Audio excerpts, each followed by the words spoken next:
வச்சுக்கிறோம். தனியார் எங்க கடை ஆளை வச்சு இறக்கிறதுக்கும் அவங்க அனுமதி கொடுக்கல. என்ன தகராறு பண்றாங்க. வர்ற வியாபாரிகளுக்கும் பாதிப்பா இருக்குது. ஏத்தவும் விட மாட்டாங்க. ஒரு மூட்டை ஏத்தனா கூட ஏத்த விட மாட்டாங்க. கூலி 15 ரூபா கேட்கறாங்க. எடுத்து போட 12 ரூபா கேட்கறாங்க. வரவங்க கொடுக்க முடியாது. சிறு வியாபாரிகள்லாம் வந்து பாதிப்பாகுது. இதனால சிறு வியாபாரிகள் பாதிக்குது. வியாபாரம் பண்ண முடியல. அதனால இது வந்து மாவட்ட எஸ்பி கிட்ட நாங்க மனு கொடுக்கறதுக்கு ஏற்கனவே இருக்கிற ஜட்ஜ்மெண்ட் காப்பி இருக்கு. அதை வச்சு நாங்க கம்ப்ளைண்ட் கொடுக்கலாம்னு இருக்கிறோம். இதுக்கு ஏத்த மாதிரி ஜட்ஜ்மெண்ட்ல அவங்கவுங்க கடையாள் வந்து இறக்கலாம்னு சொல்லியிருக்கு. அதாவது ஜட்ஜ்மெண்ட்ல என்ன கொடுத்திருக்காங்கன்னா, சம்பந்தப்பட்ட யார் முதல்காரங்களோ கடை உரிமையாளர்கள் யாரோ தக்க கூலிக்கு சம்பந்தப்பட்ட ஆள் யார் இருந்தால் மட்டுமே இறக்குறதுக்கு அனுமதின்னு சொல்லிட்டு ஜட்ஜ்மெண்டே கொடுத்திருக்காங்க. யார் வேணா இறக்கலாம், யார் வேணா இறக்கலாம். கடை உரிமையாளர்கள் யார் முன்னெடுத்து நினைக்கிறாங்களோ அவங்கள வந்து இறக்கலாம்னு சொல்லிட்டு ஜட்ஜ்மெண்டே இருக்கு. ஹைகோர்ட்டே தீர்ப்பு கொடுத்திருக்காங்க. அதோட ஜட்ஜ்மெண்ட் காப்பி தான் இது. இது வந்து மதுராங்கத்துல இதே தாலுகா சங்க பிரச்சனையால கூலி உரிமை பிரச்சனையால தான் இந்த கோர்ட்ல ஜட்ஜ்மெண்ட் 2011 வந்து ஜட்ஜ்மெண்ட் ஆயிருக்கு. அதோடைய முழு நகலும் இருக்கு. நாம இது சம்பந்தமா வந்து எஸ்பி கிட்ட மனு கொடுத்து இதை பத்தி இன்னைக்கு ஒரு தீர்வு காணுறதுக்காக நாங்க எல்லாமே இன்னைக்கு வியாபாரி சங்கம் எல்லாமே வந்து இன்னைக்கு கலெக்டர் ஆபீஸ்ல போயிட்டு மனு கொடுக்க போறோம். நீங்க வந்து கூலி உயர்வு கேட்டிருக்காங்கன்னு சொல்லிருக்கீங்க. அவங்க தரப்புல சொல்லும் போது என்ன சொல்றாங்கன்னா 3 ஆண்டுகளுக்கு மேல ஆகுது எங்களுக்கு கூலி உயர்வு இது பண்ணி அப்படின்ற ஒரு கருத்தை முன்வைக்கிறாங்க. அதை பத்தி அதாவது இங்க வந்து புதிய மார்க்கெட் இப்பதான் வந்திருக்கு. ஏற்கனவே வந்து பழைய மார்க்கெட் இருந்து அங்கேயே வந்து நாங்க தமிழ்நாட்டிலேயே வந்து எந்த மாவட்டத்திலயும் இந்த அளவுக்கு கூலி உயர்வு கொடுத்ததில்லை. இந்த திருவண்ணாமலை மாவட்டத்தில் மட்டும்தான் வந்து நாம வந்து கூலி அதிகரித்து கொடுத்துருக்கோம். இதை வந்து எல்லா தமிழ்நாட்டிலையும் எல்லா ஊர்லயும் பெங்களூர்ல ஏத்துற இடத்துலயே வந்து ஒரு டன்னுக்கு 60 ரூபா தான் மாமூல். ஆனா இங்க 150 ரூபான்னு சொல்லி கேக்குறாங்க. இது வந்து ஏற்கனவே நாம வந்து 50 ரூபா கொடுத்துட்டு இருக்கிறோம். அது இல்லாம இப்ப அப்படியே 100 ரூபா எக்ஸ்ட்ராவா கேக்குறாங்க. இப்ப பிரச்சனை என்னன்னா, நாம ஏற்கனவே அதிகப்படிய கூலியை கொடுத்துட்டோம். இப்ப மறுபடியும் திரும்ப வந்து அதிகப்படிய கூலியை கொடுக்க முடியாது. இப்ப வந்து வேலை வந்து மிக மிக சுலபம். இப்ப பாத்தீங்கன்னா நீங்க பாருங்க, வண்டி நிக்குது.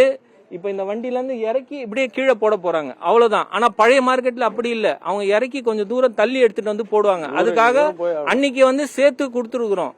இன்னைக்கு இதே கூலி தான் கொடுக்குறோம்னு சொல்றோம். நாங்க குறைக்கிறேன்னு சொல்லல, இதே கூலியே வாங்கிங்கன்னு சொல்றோம். ஆனா இதுக்கு அவங்க வந்து பேச்சுவார்த்தையில யாரும் வந்து உடன்படிக்கை ஆகல. அவங்க அதே மாதிரி வரமுறையெல்லாம் பேசுறாங்க. இன்னொரு குற்றச்சாட்டை முன்வைக்கிறாங்க.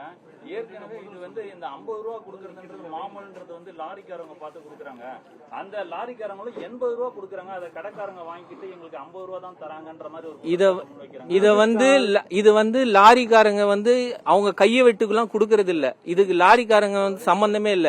முழுக்க முழுக்க இது வந்து எங்களுடைய வாடகை தான். இன்னைக்கு வந்து 4000 ரூபாய் டன்னுக்கு வருதுன்னா திருவண்ணாமலை மாமூல் வந்து 1500 ரூபாய் கேக்குறாங்கன்னு சொல்லிட்டு அவன் டன்னுக்கு 500 ரூபாய் சேர்த்து போடுறாங்க. இதனால வந்து எக்ஸ்ட்ரா நாங்க 5000 ரூபாய் வந்து எக்ஸ்ட்ரா எங்களுக்கு வாடகை அதிகமாகும். இதனால வந்து விலைவாசியும் ஏற்றதுக்கான காரணம் இதுவும் ஒண்ணு. பிரச்சனை நடந்தது. இப்ப வந்து மற்ற இடங்கள் எல்லாம் பாத்தீங்கன்னா பொருட்கள் ஏத்திட்டு இருக்காங்க சுமைக்கு தூக்கும் தொழிலாளர்கள். இப்ப என்ன பிரச்சனை? எதனால ஏத்தாம இருக்கு, இறக்காம இருக்கு? அதை பத்தி இது வந்து என்ன பிரச்சனைனா, இப்ப வந்து கூலி உயர்வை பத்தி தான் இவங்க வந்து பேசிட்டு இருக்காங்க. மாமூல் வந்து நாங்க டிரைவர் கிட்டே வாங்கிக்கிறோம், மாமூல் வந்து நீங்க தலையிடாதீங்க அப்படின்னு சொல்லிட்டு பேசுறாங்க. மாமூல் வந்து நான் டிரைவர் சம்பந்தப்பட்டது, வண்டி சம்பந்தப்பட்டது, நீங்க தலையிடாதீங்க அப்படின்றாங்க.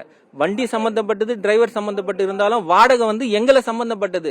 நாங்க வந்து எந்த வாடகைக்கு எங்களுக்கு தேவையோ எங்களுடைய உரிமை. நாங்க இந்த வாடகை கட்டுப்பட்டு நாங்க ஏத்துறதா நாங்க ஏத்துவோம். இல்லையா எங்களுக்கு வாடகை உயர்வு. இதனால வந்து எங்களுக்கு வாடகை உயர்வு ஆகுது. இந்த பாதிப்பு இவங்க எவ்வளவு ஏத்தினாலும் வாடகையில தான் சேர்த்து போட்டு வாங்குவாங்க தவிர இது வந்து அவங்களுக்கோ இல்ல லாரி உரிமையாளர்களுக்கோ லாரி டிரைவருக்கோ இதுல வந்து பாதிப்பு இருக்காது. முழுக்க முழுக்க இது வந்து வியாபாரிகளுக்கு தான் இந்த பாதிப்பு ஏற்படும்.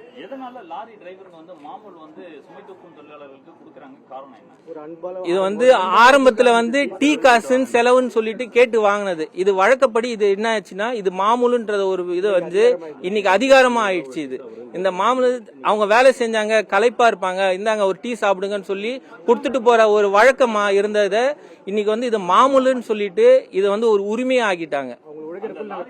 மாமூல் கொடுத்துட்டு என்ன மாதிரியான உதவிகளை அவங்க எதிர்பார்ப்பாங்க அவங்க சுமைகள் தொழிலாளர்கள்? அவங்க உரிமை, அவங்களுக்கு எந்த ஒரு இதுவும் கிடையாது. எல்லாமே வந்த உடனே தார்பை வந்து டிரைவருங்க கவுர் அவுத்து அவங்களே மடிப்பாங்க மேலே ஏறி. இவங்க வந்து சைட்ல இருந்து எடுத்து விடுவாங்க, அந்த கொக்கில இருந்து கயிறை வந்து அழுத்து விடுவாங்க. அதுதான் வந்து இவங்க பண்ணுவாங்க. மற்றபடி வேற எந்த ஒரு இதுவும் கிடையாது. என்னென்ன பொருட்கள் இறக்கப்படாம இருக்கு, எவ்வளவு மதிப்புள்ள பொருட்கள் இறக்கப்படாம? காய்கறி, தக்காளி, வெங்காயம் 3 பொருள் இறக்காம இருக்கு. கிட்டத்தட்ட ஒரு 20 லட்சம் ரூபாய் பொருள் இறக்காம இருக்குது. செய்திகளை உடனுக்குடனும் துல்லியமாகவும் தெரிந்து கொள்ள சப்ஸ்கிரைப் பண்ணுங்க.